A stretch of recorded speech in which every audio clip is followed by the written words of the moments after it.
Sonido. Graba. Cámara. Graba. Yo voy a mandar. No, pero... Siempre grabando. Sí, dale. Cámara 2. Ah, pero Hola. ¿cómo te pusiste? ¿Cómo estás? Bien. No, Eso pasa.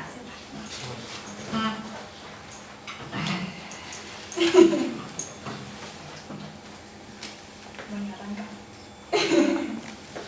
Cuando quieras. Bueno, Ana, ¿Cómo estás? ¿todo bien vos? Bien, todo bien. Bueno, contame, ¿hablas italiano? Sí, hablo bastante bien italiano, sí. ¿Y con quién hablas italiano? Ahora hablo muy poco, en realidad italiano lo estoy perdiendo, lo cual me da mucha lástima, perder el italiano, porque es de las pocas cosas ya que me quedan de la italiana, de hace 70 y pico de años, y ya no tengo ocasión de hablarlo con nadie. ¿Vos hablas italiano? No, no hablo italiano, entiendo un poco, pero no hablo. Tengo unas primas en Brasil con las cuales tratamos de hablar italiano. Además ellas hablan portugués y yo español, castellano. Así que con ellas trato de hablar el italiano. Entonces, ¿tu familia es italiana?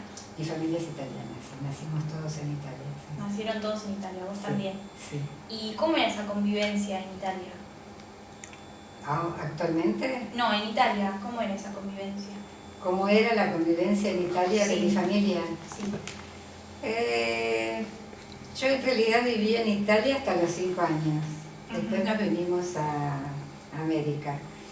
Y la convivencia entre nosotros vivíamos con mi abuela, que era viuda, y yo vivía con mi abuela y con mi mamá hasta que vino mi papá, hasta que conocí a mi papá, que yo tenía ya 2 años cuando conocí a mi papá.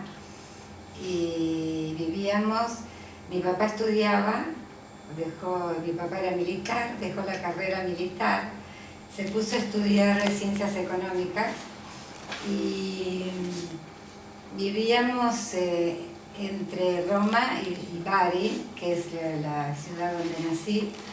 Mi abuela vivía en Bari, pero mis padres tenían un departamento en Roma. Así que vivíamos un poco entre Roma y Bari. Y ¿Cómo es eso que lo conociste a los 2 años?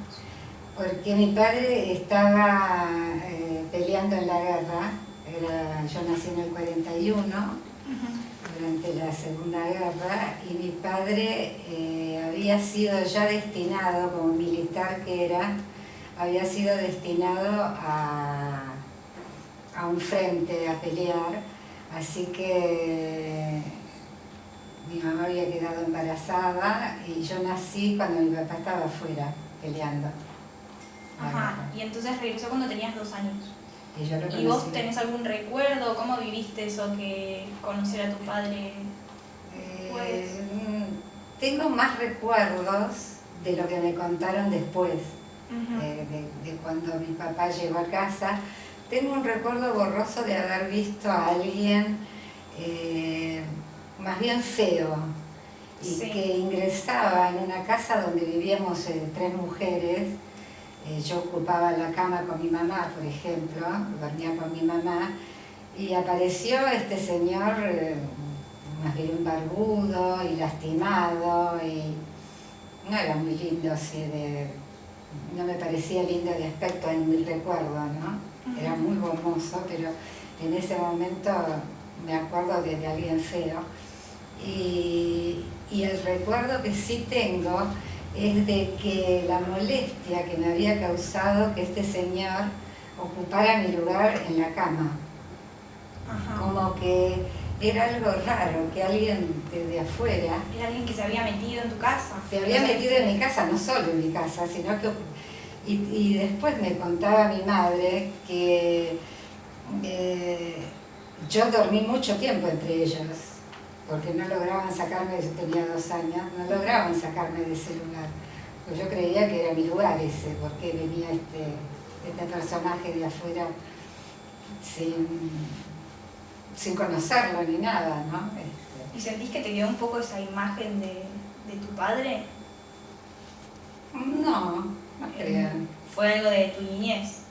Fue algo de mi niñez. Después yo adoraba a mi padre. Después nos hicimos íntimos amigos y él se dedicaba mucho a nosotras. Sobre todo a mí, yo le llevo a mi hermana 5 años y él se dedicó mucho a sus hijas. Se dedicó bastante y sobre todo a mí, yo era bastante malcriada. Te puedo devolver eso de esos 2 años que no estuvo, que por ahí no tenés Sí. recuerdos, pero Sí, hay una falta, digamos, en el hogar. sí, pero como era todo muy, muy raro, no era una vida de personas normales la que teníamos, era una vida muy, muy rara, era una vida... Nosotras, los que nacimos durante la guerra, hay un escritor francés que dijo que era esa generación que nació durante la guerra, se llamaba la generación D, como que era D de deficiente, pero no por la generación que era deficiente, sino por cómo había sido criada y educada esa generación. Porque mi madre, mi abuela, un poco menos mi padre, pero sobre todo mi madre y mi abuela, eran personas con mucho miedo, vivían con un miedo permanente, un miedo que todavía hoy, mi hermana y yo todavía lo sentimos. ¿Y vos en ese momento eras consciente de la guerra, de todos esos No, creo que no era consciente, pero sí creo que esa vivencia así era una vivencia rara, ¿no? Yo no sabía que había otra cosa, no sabía que existiera otra cosa, pero... Era así, tu infancia fue así.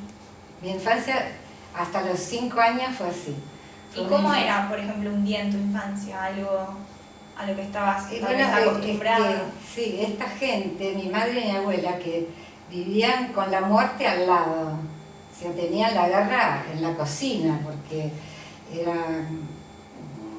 era una cosa diaria, escuchar sirenas y tener que meternos en el sótano, y esa cosa era rara, ¿no? Era una vivencia que realmente, no sé, viéndolo ahora a la distancia, debió ser rara, pero sobre todo era gente que vivíamos con mucho miedo. El recuerdo que más tengo de esos 5 años era el miedo a que pudiera morirse alguien, el miedo a que viniera el cartero a anunciar alguna muerte, el miedo a que se muriera algún amigo. El miedo fue bastante compañero nuestro en esa infancia. Después de ahí no. Después de ahí que mi padre decidió venir a América, ya las cosas cambiaron. Porque América fue para nosotros el Edén. Y entonces, ¿tenías miedo constantemente? O sea, ¿no había momentos de felicidad o tal vez de inocencia en la infancia? No me acuerdo de momentos de alegría, no. En esos años, primeros años no, como hasta los 6, 7 años, no porque no había muchos motivos. La comida era poca, era todo muy... No había muchos motivos de alegría. No me acuerdo que ver caras felices de mi madre, ni de mi abuela, ni mi padre muy serio, había vuelto de la guerra no bien, sentía mucho el haber peleado, el haber sido herido, el haber dejado los militares, dejó la carrera militar y bueno, se puso a estudiar esto que le vino muy bien para trabajar después. ¿Y esos miedos que viviste, cuándo los recordás? ¿En qué momentos? ¿De tu vida tal vez actual o de mayor? Yo creo que ese miedo te acompaña siempre, ya porque además los padres transmiten, ¿no? Mi madre transmitió mucho miedo, porque mi madre vivía realmente, la que más recuerdo con miedo era mi madre. Y ese miedo se transmite. Y yo creo que viví siempre con miedo a que pudiera pasarle algo a los chicos, que pudiera pasarle algo todavía hoy. Vivo con el miedo de que pueda pasarles algo a mis hijos, a mis nietos. Es un miedo que es difícil de explicar, creo. Ese miedo que te transmitieron, ¿no? Que tan de chica ya vivir con ese miedo a la muerte. Mi familia había mucho miedo a la muerte. Mi padre vivieron como hasta los 90 años, ¿no? Sí, a la muerte y no por causas naturales, digamos. Claro, no por causas naturales, sí, no a la muerte, sino a que podía morir cualquiera en cualquier momento. Sí, me imagino que esos miedos hasta están en cosas más simples como, no sé, tener unas latas guardadas por las dudas, que no falte, que estar preparado siempre o algo por el estilo de la guerra, ¿no? Sí, en realidad la guerra fue, yo me acuerdo, también, no sé si están en mi recuerdo o fue transmitido y contado por mi familia, ¿no? Que debe ser más. Pero me acuerdo bien que la comida era muy racionada, la comida la íbamos a buscar y era muy racionada. Hasta que no vinieron los americanos, que fueron aliados de los italianos, hasta que no llegaron los americanos, había un tema de comida tan racionado y tan... que por eso cuando llegamos a América y vimos tachos de basura no lo podíamos creer, porque para nosotros no había tachos de basura, había todo tan... todo tan se aprovechaba. Sí, latas debía haber... No, me refiero, por ejemplo, tu madre, me imagino que cuando vinieron para acá, inclusive por ahí tenía algunas costumbres de tener por las dudas las cosas. Todo, eso fue algo que todavía me sigue pasando, sí.